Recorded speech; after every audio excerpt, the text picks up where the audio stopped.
Capítulo 13 de cómo encontré al cura. Después de habernos dado los marcianos esta contundente lección sobre el poder de su armamento, se retiraron a su primera posición de la pradera de Horsell y, cargados con los restos de su compañero, debieron perdonar, sin duda, en su carrera precipitada a más de una víctima fortuita e inútil como yo. Si hubieran abandonado a su compañero y seguido adelante, habrían llegado a Londres antes de que tuviera noticias de ellos la metrópoli, porque solo se habían preparado en el camino algunos cañones de 30 centímetros. La llegada hubiese sido tan repentina, funesta y terrible como el temblor de tierra que destruyó Lisboa hará cosa de un siglo. Pero no tenían prisa. Los cilindros se sucedían el uno al otro en su viaje interplanetario y cada 24 horas les llegaban refuerzos. Entretanto, las autoridades militares y marítimas, ya enteradas del tremendo poder de sus contrarios, trabajaban con furiosa energía. No pasaba minuto sin que un nuevo cañón se colocara en línea de combate y antes de caer la noche no había cercado ni arrabal en las colinas de Richmond y de Kingston que no escondiera alguna negra y amenazadora boca de fuego, y hasta por la superficie carbonizada y desierta, unos 30 kilómetros cuadrados, que rodeaba el campamento de los marcianos en la llanura de Horsell, por las villas incendiadas y en ruinas, por los árboles aún verdes, por las negras y humeantes arcadas que eran la víspera bosquecillos de pinos, se aventuraban exploradores abnegados, llevando los heliógrafos para prevenir a los artilleros contra la aproximación de los marcianos. Pero estos comprendían ya el alcance de nuestra artillería y el peligro de acercarse a los hombres, y no dejaban que nadie se aproximara a una milla de los cilindros, bajo pena de la vida. Me figuro que los gigantes emplearon casi toda la tarde en andar de un lado a otro para transportar al agujero de Horsell cuanto contenían el segundo y el tercer cilindro caído, el uno en los prados de Addlestone y el otro en Pireford. Junto al agujero de Horsell y por encima de la negra maleza y de los edificios incendiados, hacía centinela uno de ellos, mientras los otros abandonaron sus máquinas de combate para bajar al hoyo. Trabajaron de firme hasta muy entrada la noche y se veía la densa columna de humo verde que de allí se elevaba desde las colinas que rodean a Meadow, y aún me han dicho que desde Banstead y Epsom Downs. Y mientras los marcianos se preparaban para salir de nuevo y la humanidad se apercibía al combate, eché a andar en dirección a Londres con infinito cansancio y esfuerzo por entre los incendios de Weybridge. Vislumbré un bote vacío, minúsculo y lejano, arrastrado por la corriente, y despejándome de la mayor parte de mis casi cocidas ropas, lo seguí, lo alcancé y me pude escapar. No había remos en el bote, pero con toda la fuerza que quedaba en mis brazos escaldados, logré guiarlo río abajo hasta Halliford y Walton, avanzando muy lentamente y mirando de continuo hacia atrás, con la inquietud que ustedes pueden figurarse. Seguí la corriente porque el río me brindaba una esperanza de salvación en caso de que volvieran los gigantes. El agua calentada por la caída del marciano bajaba conmigo, formando una nube de vapor que me impedía ver las orillas. Una vez, sin embargo, columbré una hilera de sombras negras que huían de Weybridge a través de los prados. La villa de Halliford me pareció estar abandonada. Ardían varias casas de las riberas. Era extraño el espectáculo del lugar, tan silencioso y desolado, bajo el ardiente sol azul al que ascendían por la cálida atmósfera de la tarde nubes de humo y lenguas de fuego. Hasta entonces no había presenciado nunca el incendio de una casa sin el molesto acompañamiento de una muchedumbre. Algo más allá se consumían y humeaban las cañas secas de la orilla. Una línea de fuego atravesaba campo adentro los montones de heno cegado. Largo tiempo me dejé arrastrar por la corriente a pesar del calor que emanaba del agua. Tan abatido me habían puesto las emociones, pero luego tuve miedo y volví a remar con las manos. El sol me pelaba la espalda desnuda. Al vislumbrar el puente de Walton pudieron más que mis temores la fiebre y la debilidad. Eché pie a tierra en la orilla izquierda y me tendí, sin sentido, sobre las altas hierbas. Supongo que eran las 4 o las 5 de la tarde. Me levanté enseguida, anduve cerca de 1 kilómetro sin encontrar a nadie y me tumbé de nuevo a la sombra de un haya. Creo que pronuncié palabras incoherentes durante mis últimos esfuerzos. También tenía mucha sed y me reprochaba amargamente no haber bebido más agua y, fenómeno curioso, me encolericé contra mi mujer sin explicarme la causa. El deseo impotente de ir a Leatherhead me impacientaba sobremanera.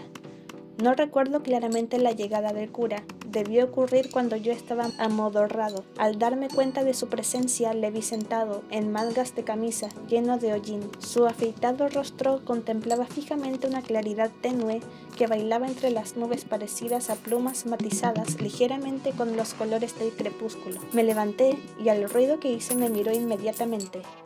¿Tiene usted agua?, le pregunté bruscamente. Me hizo signo de que no con la cabeza. Hace 1 hora que está usted pidiendo agua, me dijo. Callamos un momento, que invertimos en hacer nuestro mutuo inventario. Me atrevo a creer que debió encontrar en mí una figura bastante rara, porque no llevaba más que pantalón y calcetines. Tenía la piel roja y quemada y los hombros ennegrecidos por el humo. Por lo que a él atañe, su rostro denotaba gran simplicidad intelectual.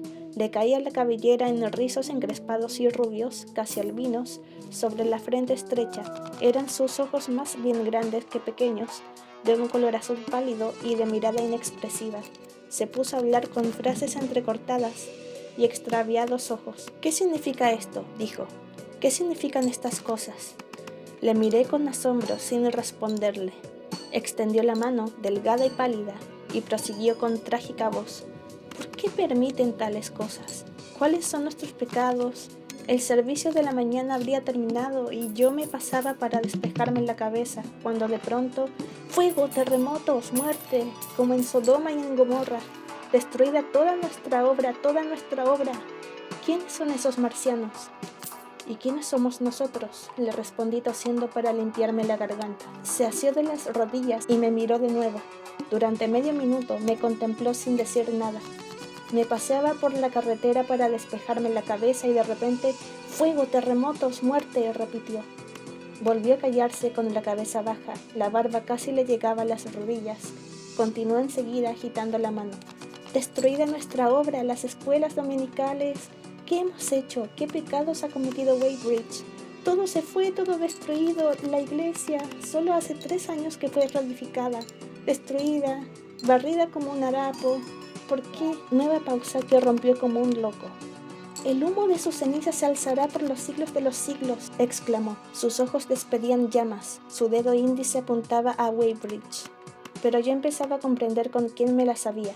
Se trataba evidentemente de un fugitivo de Weybridge, a quien el espectáculo de la espantosa tragedia le había trastornado el juicio. ¿Estamos lejos de Sunbury?, le pregunté en tono natural. ¿Y qué vamos a hacer?, preguntó. ¿Hay marcianos en todas partes? ¿Les ha encomendado el Señor el dominio de la tierra? ¿Estamos lejos de Sunbury?, repetí. Cuando oficiaba esta mañana, las cosas han cambiado, repliqué plácidamente.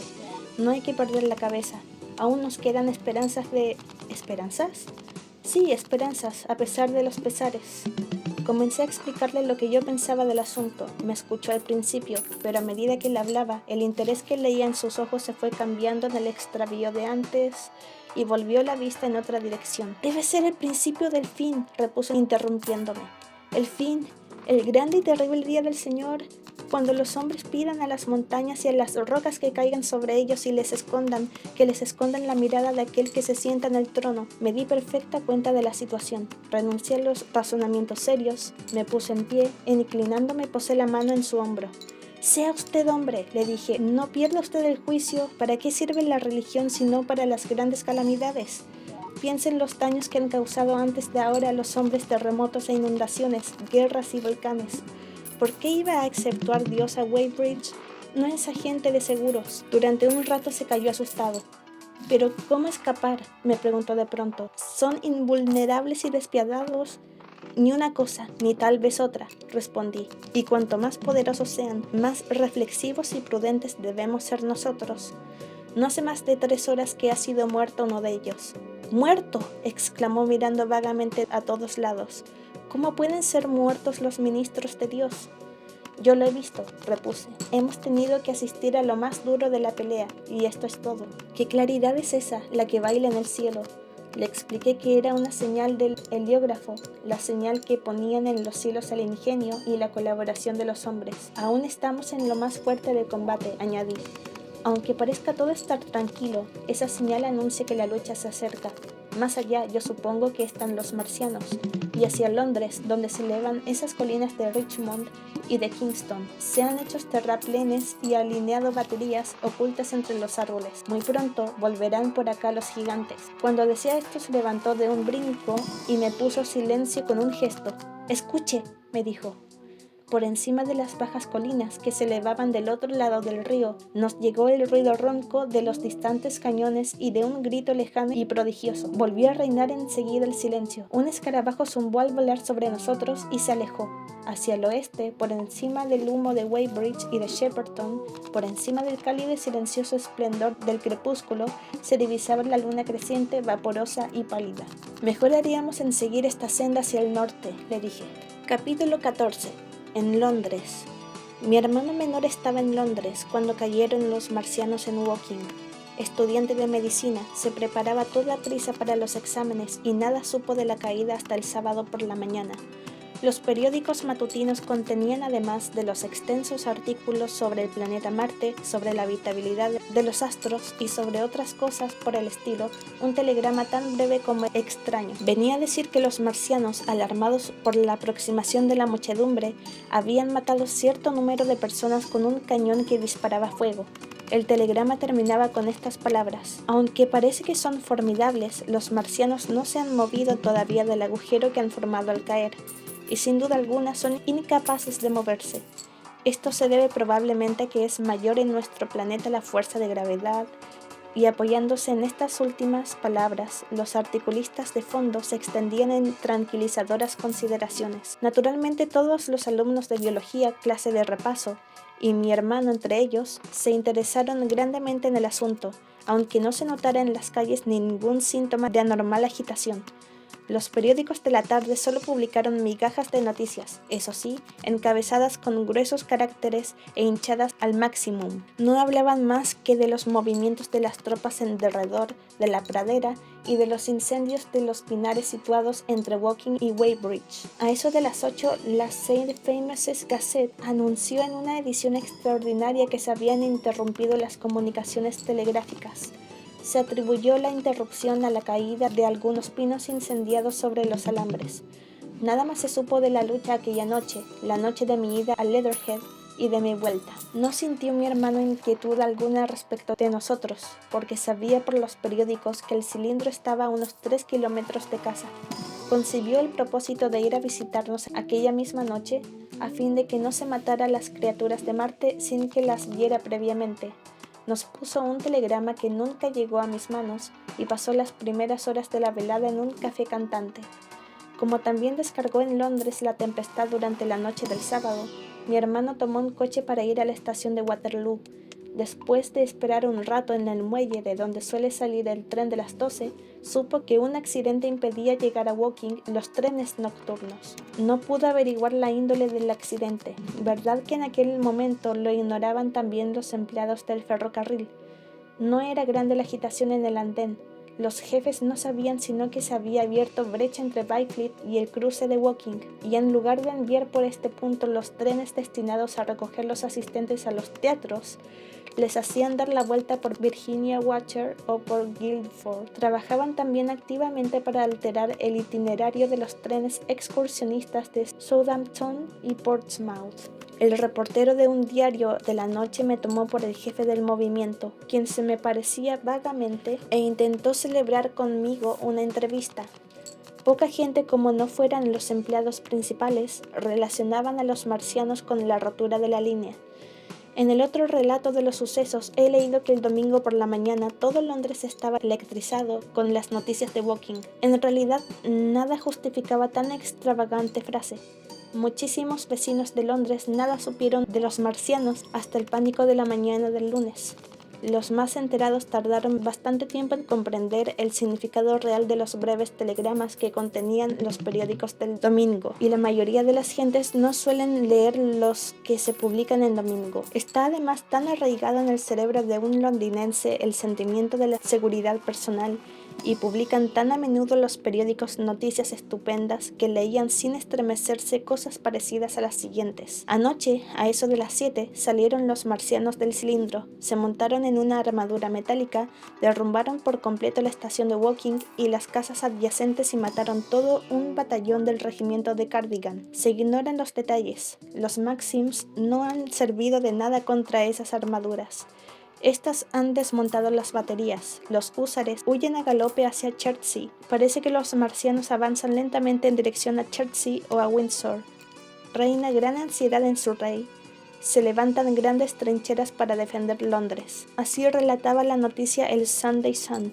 En un artículo resumen, se comparaba hábilmente la situación con la de una aldea sobre la cual se hubiera soltado una colección de fieras. Nada positivamente se sabía en Londres sobre la naturaleza de los armados hijos de Marte, y aún prevalecía la idea fija de que esos monstruos debían ser inmóviles. Se arrastran trabajosamente, era el lugar común. Ninguno de los últimos telegramas podían haber sido redactados por testigos presenciales de su avance. Los periódicos de la noche tiraban nuevas ediciones a medida que llegaban más noticias.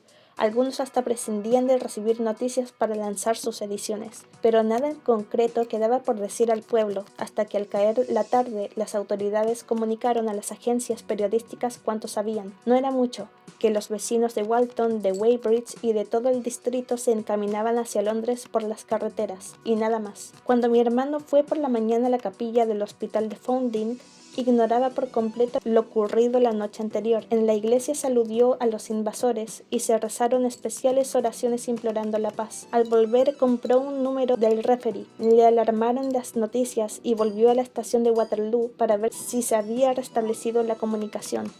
Ómnibus, carruajes, ciclistas e innumerables gentes vestidas con sus mejores ropas parecían afectarse muy poco con los extraños relatos que esparcían los vendedores de periódicos. La multitud no hacía más que interesarse y las pocas personas que sentían alarma se alarmaban únicamente al pensar en los conocidos que residían en los pueblos. Supo por primera vez en la estación que se habían interrumpido las líneas de Windsor y de Chertsey. Los mozos de cuerda le contaron que durante la mañana se habían recibido varios curiosos telegramas en las estaciones de Byfleet y de Chertsey, pero que la comunicación con estos puntos había cesado de repente. Eran muy pocos los detalles precisos de que se enteró mi hermano. Se combate en Weybridge, le dijeron, y no pasó de ahí la información.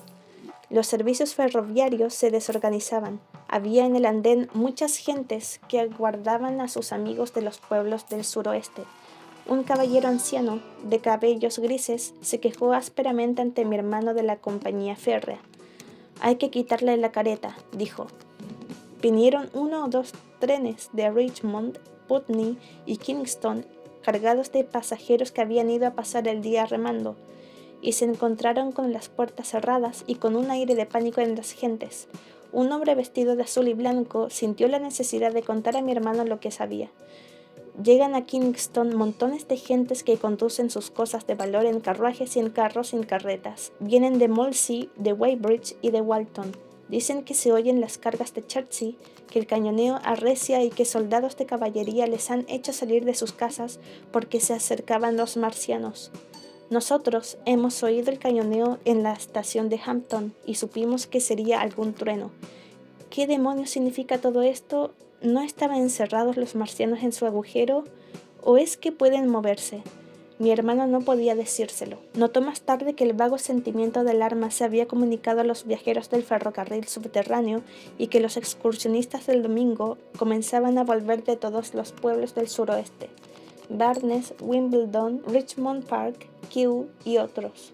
Más temprano que de costumbre, pero nadie sabía sino vagos rumores.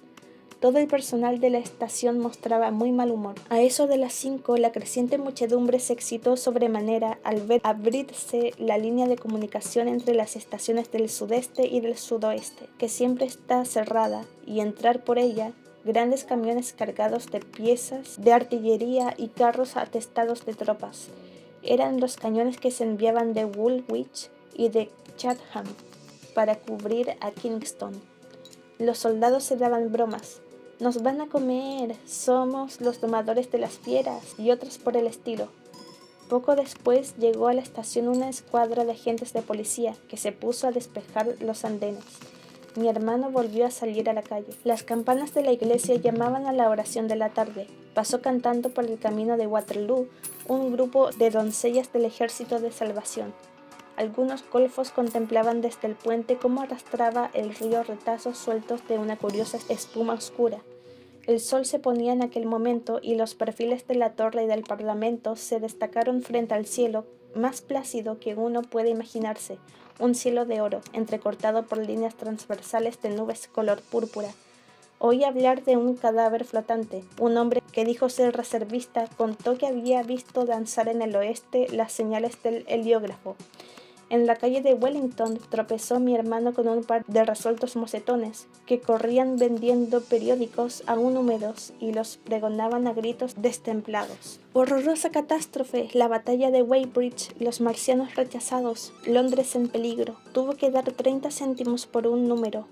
Y entonces fue, solo entonces, cuando se dio plena cuenta de todo el horrible poder de los monstruos. Comprendió que no eran un puñado de criaturas torpes y pequeñas, sino cerebros que manejaban vastos cuerpos mecánicos y que podían trasladarse tan rápidamente y atacar con tal fuerza que los cañones más poderosos serían incapaces de hacerles frente. El periódico los describía como terribles máquinas parecidas a serpientes, de una altura de más de 30 metros, rápidas como un tren expreso, que disparaban un rayo de calor intenso. En los alrededores de la llanura de Horsell y especialmente entre el distrito de Woking y Londres se habían emplazado gran número de baterías, de montaña principalmente, escondiéndolas en los accidentes del terreno. Se había visto avanzar hacia el Támesis a 5 máquinas marcianas, una de las cuales fue destruida por azar. Las otras granadas cerraron el blanco y las baterías fueron aniquiladas al momento por el rayo ardiente. Y aunque hablaba el telegrama de muchas bajas, el tono del relato era optimista. Los marcianos habían sido rechazados y no eran invulnerables. Se retiraron a su triángulo de cilindros en los alrededores de Woking. Avanzaban de todos lados exploradores provistos de heliógrafos, de Windsor, de Portsmouth, de Aldershot y de Woolwich, siempre del norte. Llegaban rápidamente cañones. Algunos, los de Woolwich, eran enormes máquinas de 95 toneladas. Cubrían ya el paso de Londres 116 piezas de artillería. Nunca se había presenciado en Inglaterra tan rápida y extensa concentración de fuerzas militares. Se esperaba destruir inmediatamente cuantos cilindros cayeran en adelante por medio de formidables explosivos que se fabricaban y distribuían a toda prisa. La situación, decía el periódico, es grave y excepcional, pero aconsejaba a los vecinos que no sintieran pánico y que lo desaprobaran en los medrosos.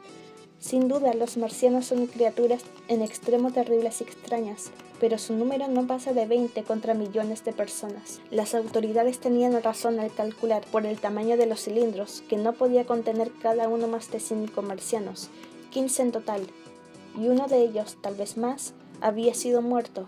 Se anunciaba al público que se le prevendría con la debida antelación la aproximación de los marcianos y que se tomaban serias medidas para proteger a los amenazados vecinos de los arrabales del sudeste. Y terminaba esta casi proclama reiterando nuevas seguridades de que Londres se hallaba a salvo y expresando la confianza de que las autoridades conjurarían el peligro. Todo esto estaba impreso en enormes caracteres. No hubo tiempo ni para añadir una palabra de comentario. Mi hermano me dijo que era curioso ver cómo se había transformado la confección del periódico para dejar espacio a estas noticias.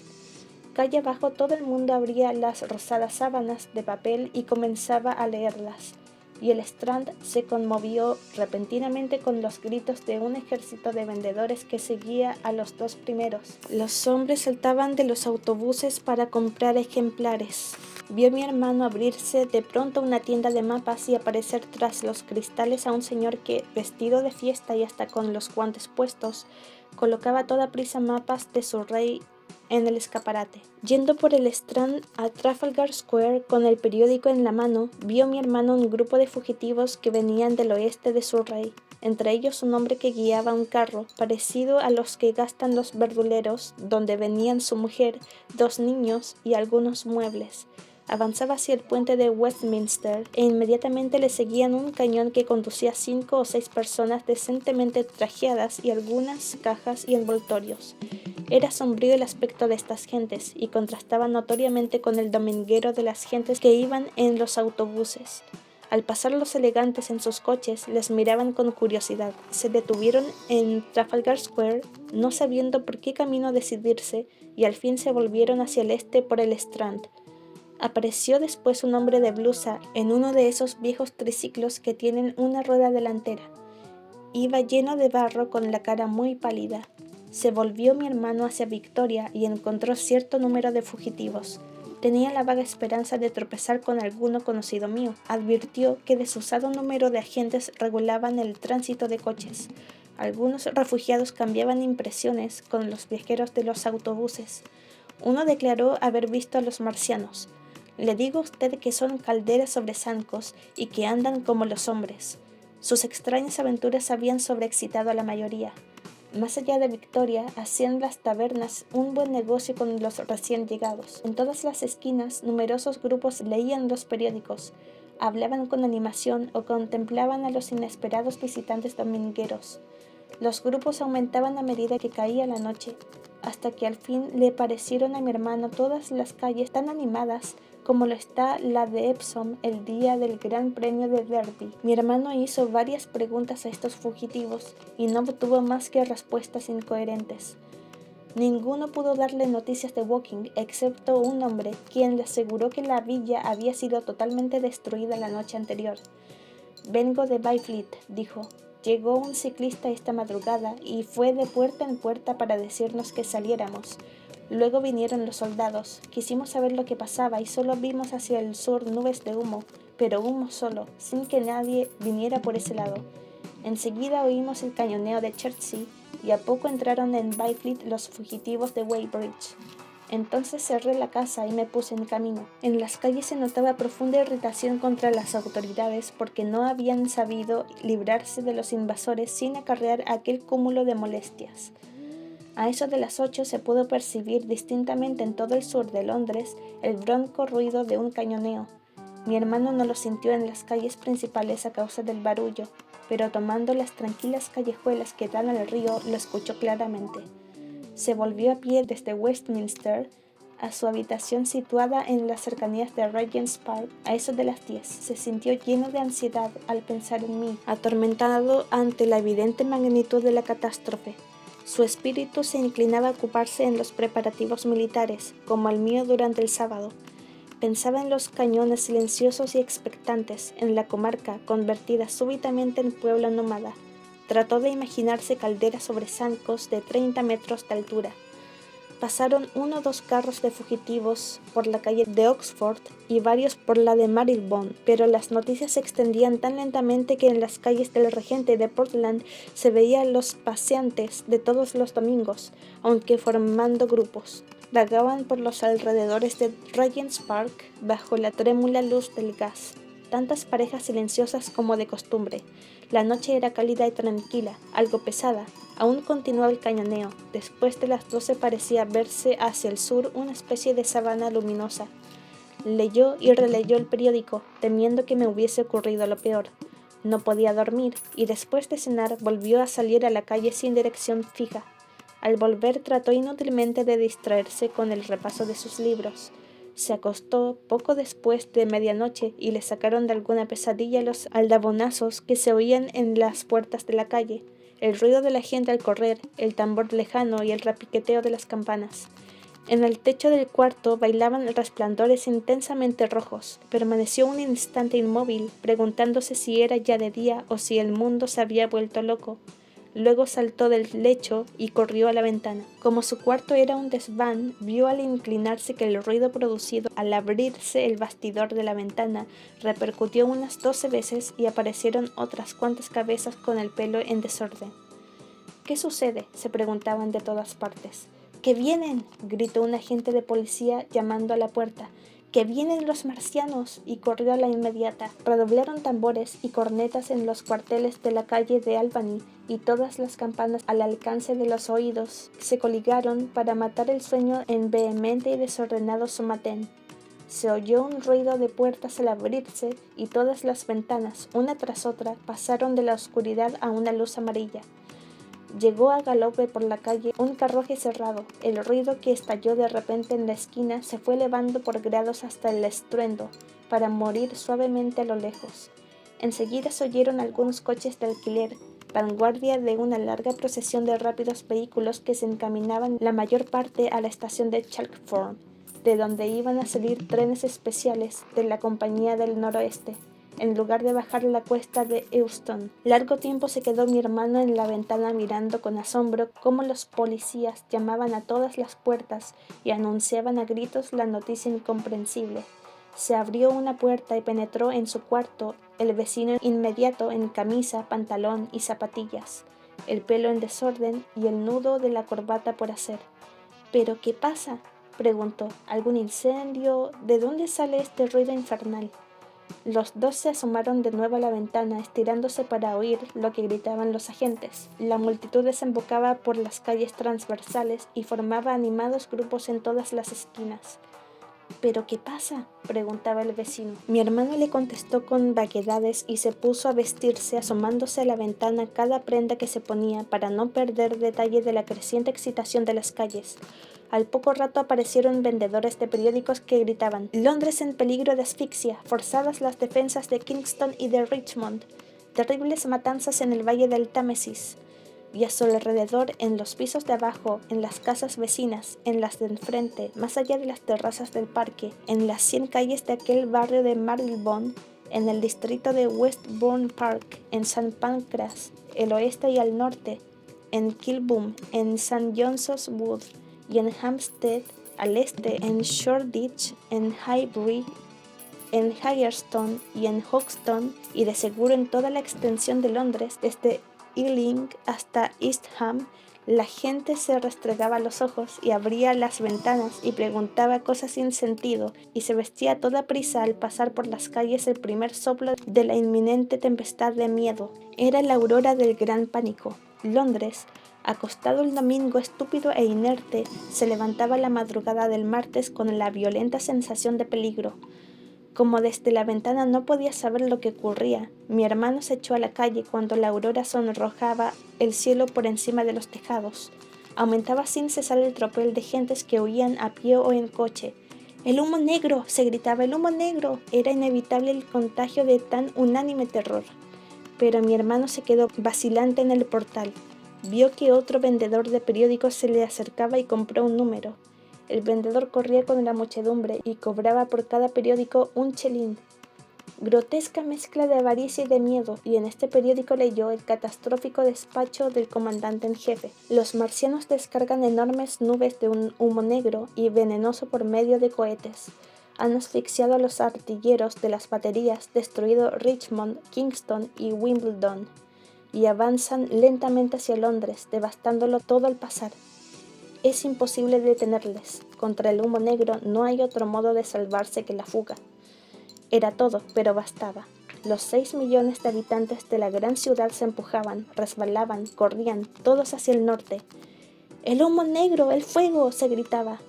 Las campanas de la próxima iglesia repiqueteaban desafortunadamente. Un carro mal guiado se rompió contra el abrevadero de la esquina. Juró el conductor, luces amarillas enfermizas iban y venían por las casas. Corrían los coches, con los faroles encendidos aún, y la aurora por encima de todo se ponía más brillante, clara, fija y serena. Oyó pasos en las habitaciones y en las escaleras de aquí para allá. La propietaria bajó al portal mal cubierta con el peinador y un chal. Su marido la seguía, blasfemando. Y al darse cuenta mi hermana de la importancia de todas estas cosas, subió al cuarto precipitadamente. Se metió en el bolsillo todo el dinero posible, unas 10 libras en total, y volvió a la calle.